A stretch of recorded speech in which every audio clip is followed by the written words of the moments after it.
Welcome back to M Hood Fishing, everybody. As a bank fisherman, you really need to go with the highest probability, right? Sometimes you want to take a challenge and bust through the barrier of low probability where you have the lowest chance. But then there's going to be a day where you're just like, nah, no, highest probability. Let's talk about that.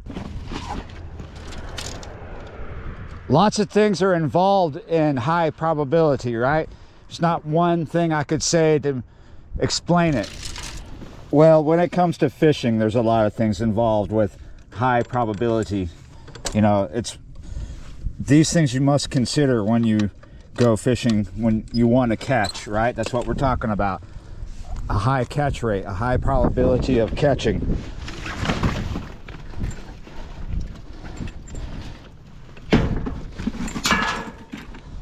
You could just choose to fish anywhere and luck out and have a high catch ratio, or fail miserably. Today I'm considering a lot of things. Knowledge from the past, fishing this spot recently, observing it over an amount of time, several days, several times fishing here, and going other places recently and experiencing that. So I know this is a good location, a very high probability location, but there's other things to consider to make it an even higher probability here, a higher catch ratio. And that's going to be about the baits you choose to throw and the colors you choose those baits to be, the parameter of those colors, right? Because it's winter time, even though it doesn't feel like winter right now, it's a high 70s out here. We're going to keep a shaky head on one rod. This is, I think, a 1/16 ounce owner. That bait got tore up the other day. Put that on my stuff. So we're going to keep with a watermelon red shaky head, because watermelon red works really good here at this lake. Now, other things will work as well, but this bait, a finesse worm on a shaky head, or anything on a shaky head, may work well, but this is what's been working the best, the finesse. And so we're going to go with that. Why do I think this is a good location? Well, I've said it's produced lately, and I know the fish are here. Other fishermen, bank fishermen, at the end of the day, gravitate here. They may try other places first, but they always end up here because they know the fish are going to be here. But it's about timing. We're here just around 4 o'clock. Little early, but they will start to show up. The crappie have been showing up here as well. Why do they show up? The bait's here, that's why.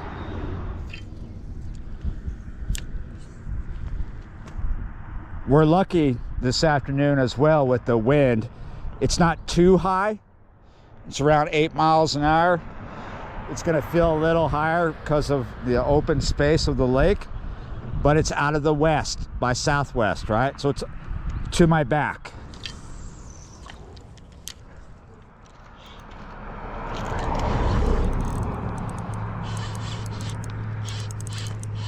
It's not a big fish, but we had to wait for a while to turn on, and it's not truly turned on yet. I mean, the duck lady hasn't even come down the hill yet, but that is close to a 2-pounder. I'm telling you, highest probability is what you got to go for. Now, this, for me, this is based on past experiences, you know, very recent. That's why Jonathan is here too, because as a bank fisherman on this particular lake at this particular time, this area, not just where we're at right now, the culvert, but along this bank, going all the way to the end, and the opposite side has the highest probability, the highest catch rate right now, because this is where they're at. We're just still waiting for it to turn on. It's after 5. Should be good or better by the time the duck lady comes down the hill. But just because this holds the highest probability doesn't mean it's going to pay off every day like you want. But I caught a fish, and that's why I'm out here. I'm out here to catch fish. I'm gonna let this one go. What is that? Is that a shoelace? It looks like it. Oh, look. Now they all come. Oh, yeah. Oh, my goodness. Why are you going over there? They're kicking up over here now. I know. Every time I decide to want to try something, they come up. But I knew they down there. Gotta keep hitting it. It's What is that called? Let's call it G Crazy. A G Crazy? Yeah. That's an 18-inch worm. It looks like an orange fluorescent shoelace. I know. Feel like you stole it from your daughter. Yeah. I'm gonna have to get a different color. Yeah, you're right. Yeah, I need my black and blue I always use.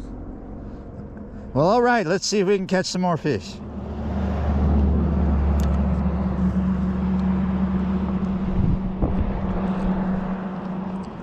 With the crappie, it's like one side's always going to fish better, but with the bass, they could be on it both sides.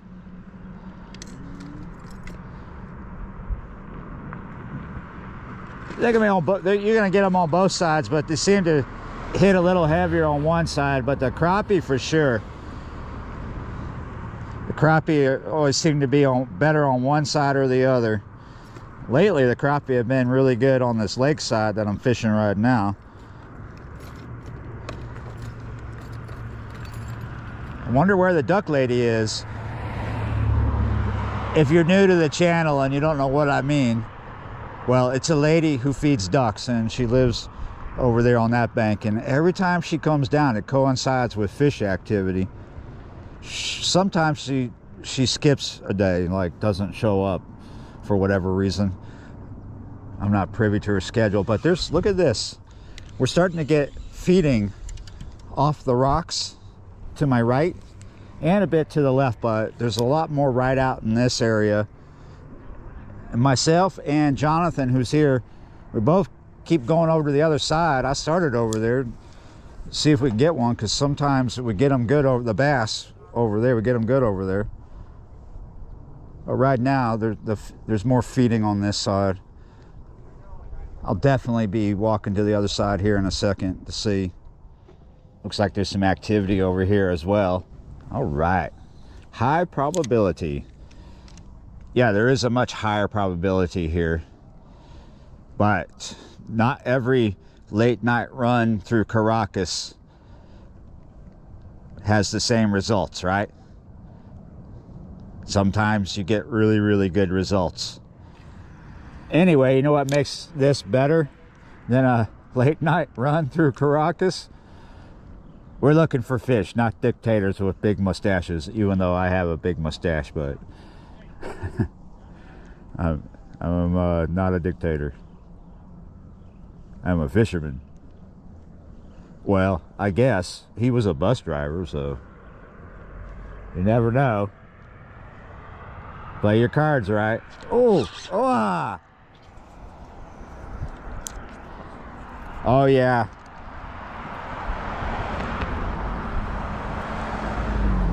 The main reason for a high probability at this culvert for bass past few days, including today, is what you just saw.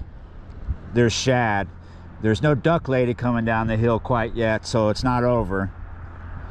It is getting chilly though. Oh!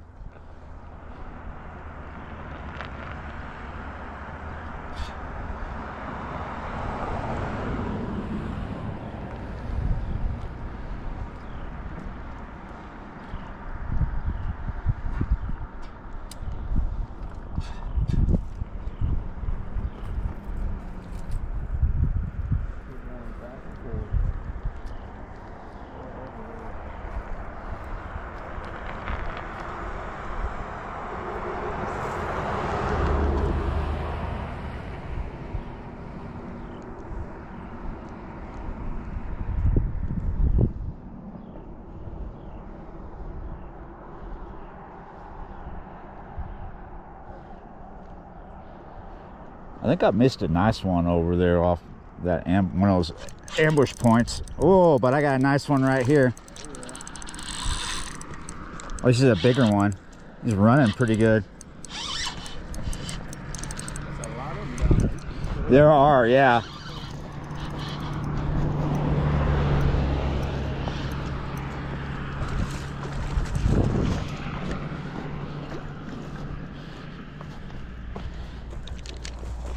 butt slide.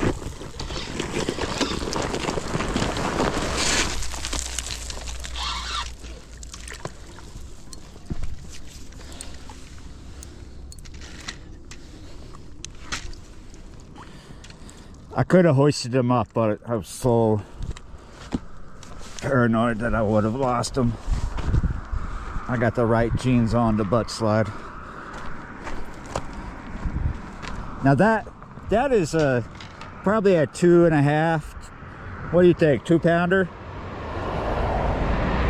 For sure. Beefy little 2-pounder too.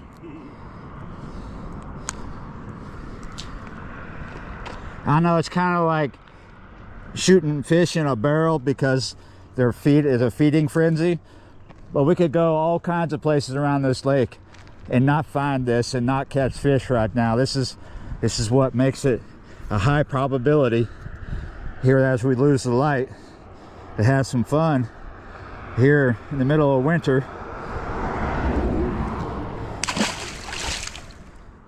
Now, people are all in different places, right? So different things are going to work in different places, and what I'm doing is going to work in a lot of places, like my choices here. The shaky head will work almost everywhere under these circumstances, but the color might be different, right? Watermelon red works really good in our Texas tea. If your water is dirtier, you might want to go with a darker finesse worm. If your water is a little cleaner than this, green pumpkin to lighter. Green pumpkin is a color just like watermelon red that works really good all over the place. Maybe watermelon seed. They make all colors. And you can, it's not just finesse worms you can put on the shaky. You can put crawl baits. You could even mix it up and put a swim bait like a fluke. All sorts of things.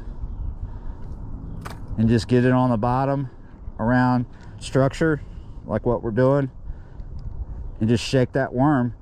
You could even put a speed worm on there. There's all sorts of shaky heads, all different sizes too.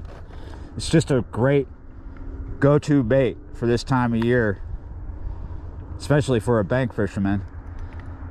Now, I like to accept challenges. I'm not always going to go for the high probability. I'm going to go other places and try other things, but sometimes you really just want to catch fish. So high probability, go where it's working. Who cares if you were there yesterday?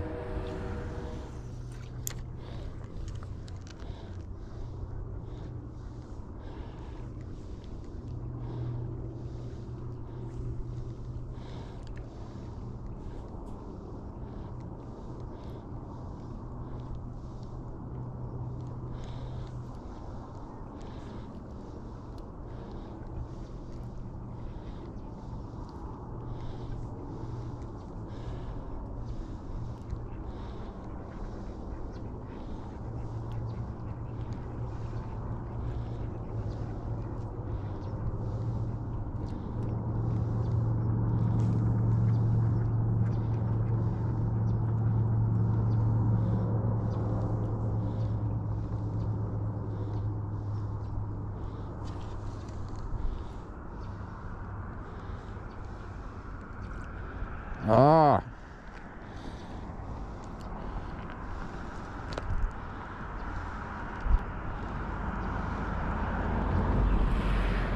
Ah. Just missed one. He didn't untexpose me. That's twice in a row something little grabbed my tail right there. You see, these shad are definitely here, but they're not constantly popping out of the water. You could just walk right on by here thinking they're not here if you didn't see a blow up like we just saw.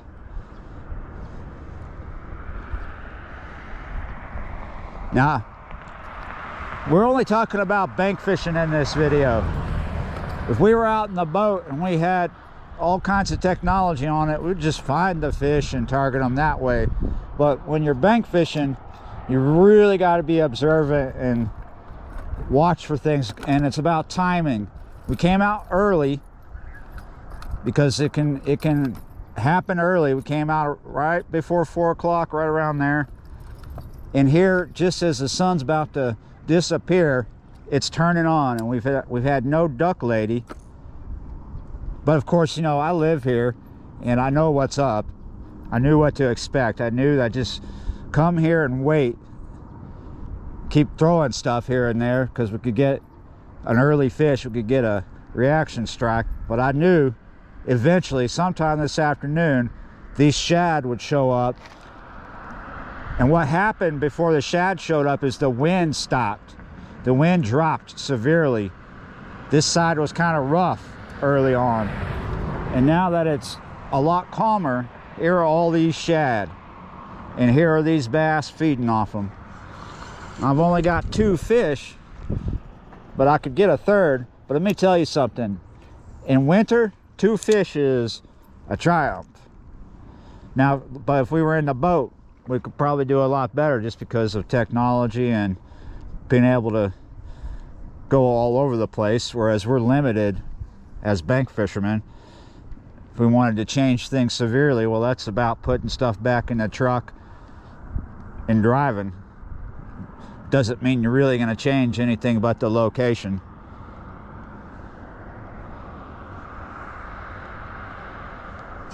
There we go. Third fish. Stay on.